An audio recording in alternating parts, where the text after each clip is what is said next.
Hi mga friends! Magluluto tayo ngayon ng 5 kaklase na fried fish fillet. Tapos ikakat natin siya ng ganito kahaba. Lagyan natin ng ginisa mix. O lagyan natin ng black pepper. Lagyan din natin ng smoked paprika.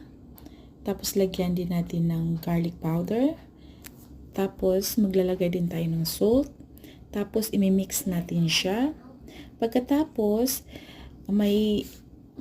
maglagay tayo ng 5 bowls na may small amount kada each.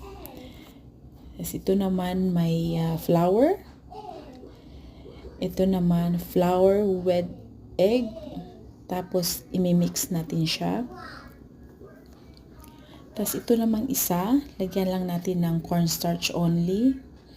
Then i-mix natin. And then ito namang isa, cornstarch with egg. Tapos imimix din natin siya ng maigi para makombine yung egg at cornstarch. And then itong pang-last, lagyan natin ng egg with breadcrumbs.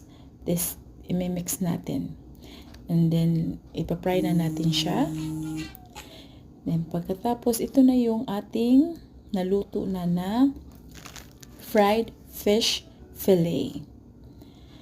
At ito siyang nalutong nauna. Iyan yung cornstarch without egg, flour without egg, and then cornstarch with egg, breadcrumbs with egg, and then flour with